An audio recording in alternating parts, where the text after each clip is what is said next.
Institute of Engineering and Technology in the Department of Electronics and Communication welcomes you to the session of wireless communication. Today, I am going to discuss about Unit 3, that is Mobile Radio Propagation, with topic Introduction and Free Space Propagation. So, let's start the session. First of all, why mobile radio propagation is necessary, or what are the challenges in the propagation in wireless communication. So mainly when we consider one system, one wireless system, so there may be a case of a transmitter, receiver, the distance between transmitter and receiver, and the method of propagation also matters. Even the various types of propagation and the basic propagation techniques again matters, and according to that particular method used for this wireless system, the performance of wireless system may degrade. So these are some challenges that are to be faced in wireless communication system. So let's do some modeling. Now, in case of wireless communication, modeling is necessary. Like different types of models are used, like indoor propagation model and outdoor propagation model, that we will see later on in this chapter. Also, the role of propagation model means whether the surface is flat or whether it is obstructed by several obstacles, or whether the wave which is travel on the flat surface is scattered in a different direction or not. So this all the factors affect the role of propagation model. Now, first let's take the case of large-scale propagation. This is the first type of propagation technique, large-scale as well as the small-scale propagation. So, in case of large-scale propagation, we can say that the propagation model predicts the mean signal strength of transmitter and receiver while the distance is between the transmitter and receiver is taken. Here, in case of large scale, we consider that the wavelength is much higher compared to the small scale propagation model, and in this case we can say that the basic propagation models that are used in this type of propagation models are reflection, diffraction and scattering. Here in this figure you can see that there is three types of propagation equation are there, in which you have to mention the signal strength. Here the signal strength is affected on the term alpha, that is called as a gain factor. Here the diffraction at the different edges are taken into consideration, and if you see in this figure that in case of building, the wave is influenced with the angle EI theta, and then it is propagated with the ER, means reflected signal strength. So in this case, the diffraction at different edges are taken. So here the diffraction at the different edges are taken, and with that we can say that there can be three types of model that are reflection, diffraction and scattering. So let's see about it in detail. First of all, about the other propagation model. Apart from the reflection, diffraction and scattering, there can be a line of sight (LOS) or the multi-path distance between the transmitter and receiver. Here in this figure, you can see that between the transmitter and receiver, if there is a direct path in between them, then it is called as a LOS, means line of sight. And if there is no direct path available between transmitter and receiver, so here in this figure you can see that there is some building present in between the transmitter or receiver, or some other obstacles present. So in that case we can say that there is a multi-path propagation occur, and due to this type of multi-path propagation, the signal strength will reduce. So this is called multi-path effect. Now let's see what is fading. So fading is the fluctuation in the signal strength. And based on the fading and various propagation methods, we can see the modeling techniques for propagation that are: first is free space propagation model, second one is two-ray ground reflection model. This second method is based on the propagation model, that is reflection. The third is knife edge reflection model. This third method is considered when the a distance between transmitter and receiver is obstructed by several obstacles. So this is called as a knife edge diffraction model. The fourth one is long distance path loss model. In case of long distance path loss, the received signal power is measured, and according to that received signal power, the path loss will be calculated. The next one is log normal shadowing. In case of log normal shadowing, the Gaussian distribution function will be calculated, and based on this, we will do some analysis. The next one is indoor and outdoor propagation model. Again, these indoor and outdoor propagation models are classified into the further categories, that are the Hatta model or Okumura model or log distance model. So these are the list of propagation models. We will discuss about each one later on. First, let's take the case of free space propagation model. First, the question is when one can use this model. So this model is basically used when the distance between transmitter and receiver is clear line of sight, means the surface is flat, or we can say that when there is no obstacle present between the transmitter and receiver, then in that case this model can be used. Next is received signal power. Using free space propagation model, one can measure the received signal power, means PR can be measured, and PR will be given by the equation that depends on the transmit power, receive power, and the gain of transmitter, gain of receiver, as well as the wavelength. So for this, the formula that can be used is called as a freeze transmission formula. And according to freeze transmission formula, we can say that received power PR is given by PTGT lambda square upon 4 pi square d square L. So here in this equation, you can see that PT is called as a transmit power, GT is called as a gain of transmitter, GR gain of receiver, lambda is a wavelength, 4 pi is constant, D is the distance between transmitter and receiver, L is called as a loss factor. So here loss factor is by default taken as L equal to 1 if it is not given in the problem statement. Otherwise you can take any value for that. Here one other consideration should be taken, that if the gain of the antenna is not given.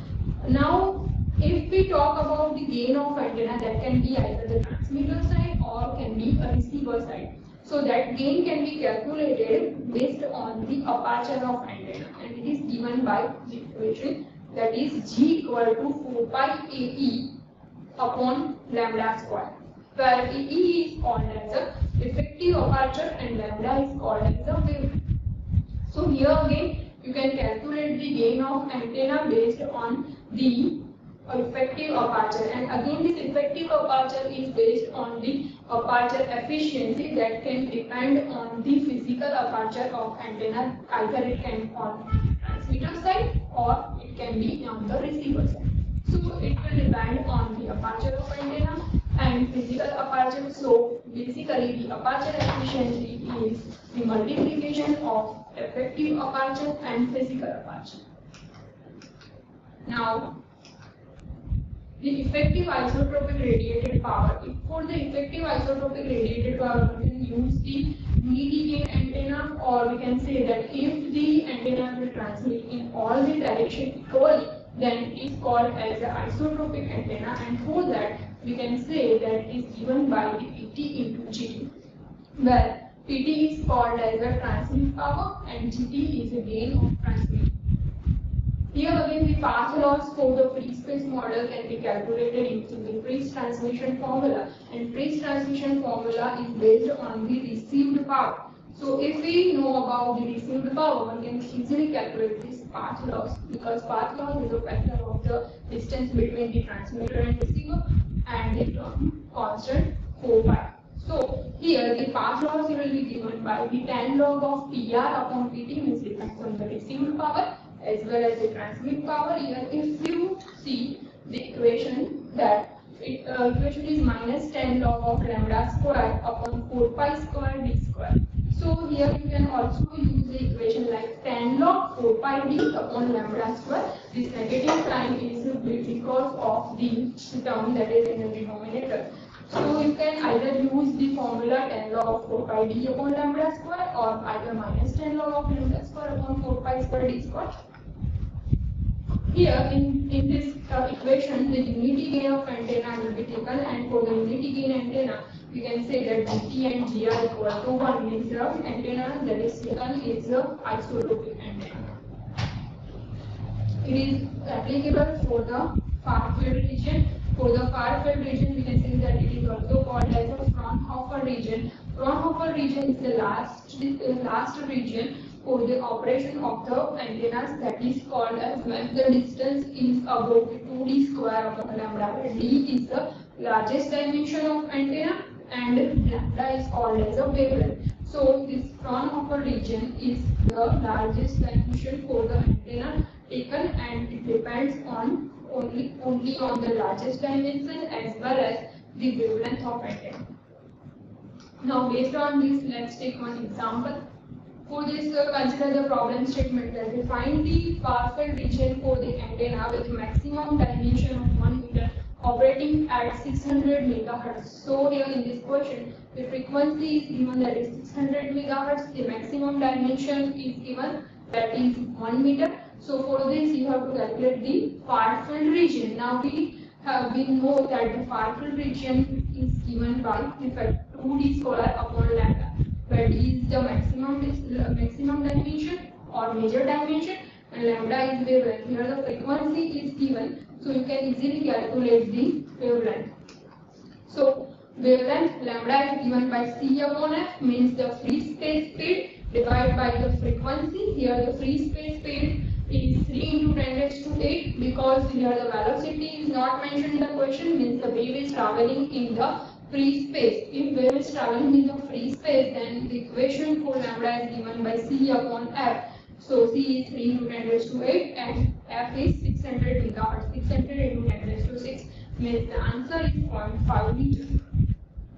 If you want to calculate the far field region, then you have to put this value of wavelength in the equation of far field region. It is given by 2d square upon lambda, where d is the largest dimension, maximum dimension. So 2 into 1 square upon lambda means 0.5 square. If you put all the values in this equation, you get the answer, that is 2 into 1 square upon 0.5.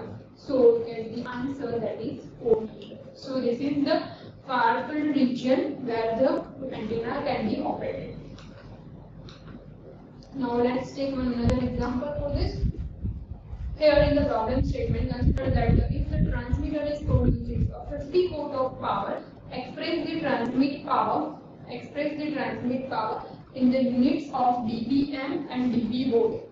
Okay, and the second part of this problem statement is if 50 watt is applicable for the unity gain of antenna. If 50 watt is available for the unity gain of antenna operating at 900 MHz, then find the received signal power in the unit of dBm. So for the unit dBm, first let's calculate the first part, that we have to find out the power for the dBm as well as for the dB volt. So first let's take the case of transmit power in dBm. So first it is given by the equation, that is tan log of Pt upon 1 millivolt. Pt is transmit power. Here transmit power is given in the equation, that is 50 watt in the problem statement. So tan log of 50 divided by 10 raised to minus 3, because we want to calculate in the milli. So we have to divide the term by 10 raised to minus 3. It's tan log of 50 divided by 10 raised to minus 3. So it gives answer 46.98 dB and dB milli. Okay, now if we want to calculate the transmit power in dB volt, then already in the problem statement the transmitter produces a 50 watt of power. So we have to simply put the value 50 as it is in the equation of the transmit power, and that is given by tan log of Pt divided by 1 watt. So tan log of 50. So tan log of 50 is 17 volt. Now let's calculate the second part of this problem statement, that is received signal power for 50 watt. So according to Friis transmission formula, we know that the PR received power is given by the CTGTGR lambda square upon 4 pi square d square. So we have all the values of transmitter power, gain of transmitter, gain of receiver. 4 pi is a constant term, and d distance between transmitter and receiver, that is 100 meter. So if we put all the values in the equation of Friis transmission formula, then it is given by 50 into GT into GR. 50 is the transmit power, GT and GR. Here the unity gain of antenna is mentioned, and if the gain of the antenna unity gain, then you have to put the GT and GR equal to 1, that is here. So GT and GR equal to 1. Lambda is called as C upon F, means free space speed upon frequency. So it is calculated as a 1 upon 3 because 3 into 10 raised to 8 and the frequency is a 900 megahertz. So we can get the 0.33 and 0.33 can be written as 1 upon 3. So PT GT GR lambda square upon 4 pi square d square. If you put all the values in the equation, you get the answer, that is 3.5 into 10 raised to minus 3 millivolt. Okay. So this is the example related to free space propagation model. Okay. You can also calculate the same millivolt power in terms of dBm. Therefore, calculating the answer in the dBm, we have to divide the term by 10 raised to minus 3. Okay. So if you have any queries or doubts, you can ask me on my email ID. Thank you for watching.